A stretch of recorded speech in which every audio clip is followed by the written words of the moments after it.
In the beginning, I had about 20 experiences trying to break through and never getting there for various reasons. Largely just my smoking technique was off. Makes me feel good about my failure over like 8. So I guess I'm not too abnormal to have not broken through. I mean, 20 is an estimate, but it was a lot. And I can relate to you not being able to handle the smoke. That was the biggest reason I couldn't handle the smoke. I had read that there was a thing called a breakthrough, right? But this was before I started researching stuff in detail. So I just want to preface this by saying it's not like I was devouring all this info online. I wasn't coloring my experience with expectations.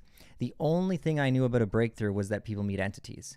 And like, I really want to stress this. I didn't read a single trip report.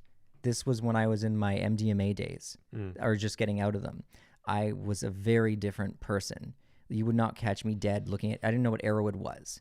I just knew that my friend told me people meet entities. I hadn't listened to a single Joe Rogan podcast. Like I'm really shooting a dead horse here, but I knew fucking nothing about what was supposed to happen. And I think that's why I was so blown away by what happened, because I had no expectations. So I would have been the epitome of just ignorance is bliss. That was me. Just totally ignorant to what DMT can do and just trying to inhale as much as possible. So just picture that. Not knowing that this could completely make me feel like I'm dying, killing me, and I'm just like constantly trying. So I really wanted to break through. I had no fear, zero. So I had 20 experiences. You just wanted to be entities. Yeah, I just thought I would meet like an alien. I had not even like a butterfly in my stomach, okay? It was like, let's see what happens. And I think I envy that, Adam, because that's not the case now. Now when you know what can happen, your mindset changes. And so most of my experiences were just very sub-level. Like, I mean, I remember once the most I got was sitting on my bed and looking at a plain white wall, and the wall looking like it was morphing like butterfly wings. Not like it became a butterfly, but just the colors were just kind of doing like a flapping motion. Yeah. That was the most I got. And that was like enough. I was like, whoa, this shit, that's cool. What else can this do? To be clear, the reason why I wasn't getting many effects is just because I was wasting it in the way I was smoking. I was just burning it, and I was actually not really getting any real vapor. So when I thought I was smoking like multiple milligrams, I wasn't. I also didn't have a scale.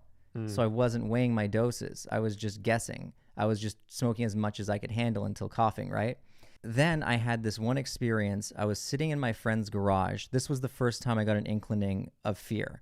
I was sitting in his garage. This would have been, I don't know, in the teens at least, of trying it. He was beside me. I was not a weed smoker, but we decided to try smoking it by the sandwich method, by putting it between some weed. And that is, I gotta make a video on this. This could be the video on this. That was a fucking trip, man. That was the first real DMT trip I ever had. Oh man, how much did we put?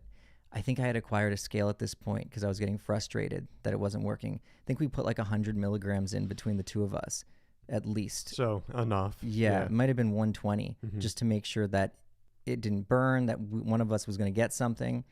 And we were sitting in his garage again, and his car was in front of us, just to give you a picture. So I was like right in front of a fucking rim and a tire of a car, like 3 feet in front of me. So I remember looking at him, and he just like, his arms collapsed, and he was just like,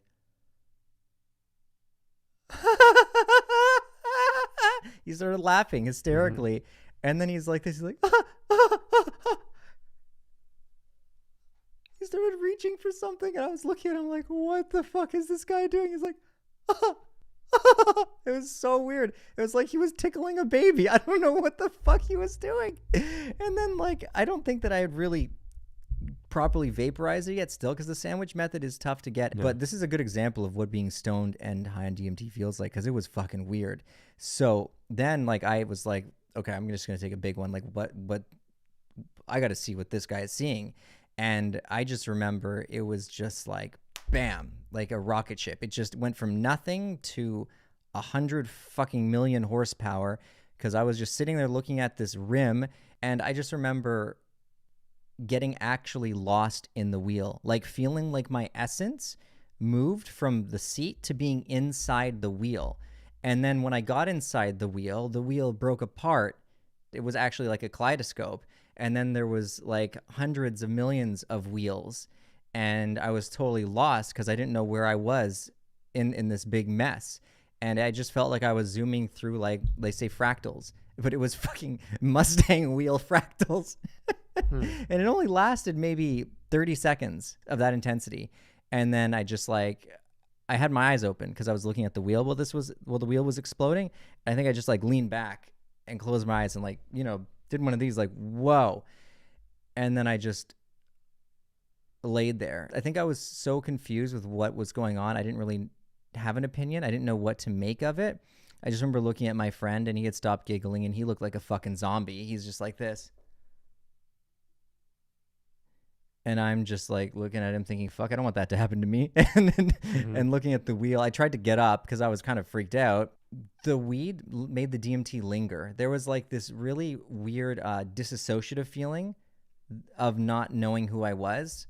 I think this was one of the first times I had that. And the cannabis, for some reason, made that last for 30 minutes. I didn't feel normal or even just stoned for 30 minutes. It was this weird in-between ego lost, fearful place. And that was the most that I ever got. So that would have been like, what, a sub? Yeah. That's similar to like what you had, right? A bit. Just I had my eyes closed. Right. Yeah. Right. And yours, I think, might have gone on longer. Yeah. It was like 10 minutes or so. Yeah. But after that, I'm telling this massive story here. And the point was, after that, I didn't change. There was nothing about that experience where I was calling my friends and be like, hey, man, I got lost in my friend's rim. Like, no, it was just, that was weird. That was not enlightening. No, it was just a weird fucking experience. God is a rim. It's slightly uncomfortable. I didn't like it. Luckily, for the sake of my anxiety, I attributed my distaste for it to the cannabis. Yeah. I thought, oh, okay, it's probably the mixture that made it that weird. So I didn't write it off. Did you ask what the guy was touching or laughing about? Because that'd be interesting.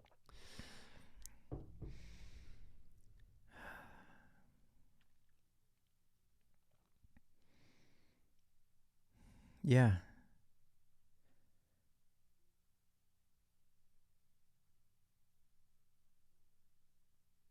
Yeah, he said he didn't know. And I asked him if he ever wanted to do it again, and he said no. He said, I have absolutely no interest in ever smoking that shit again, Adam.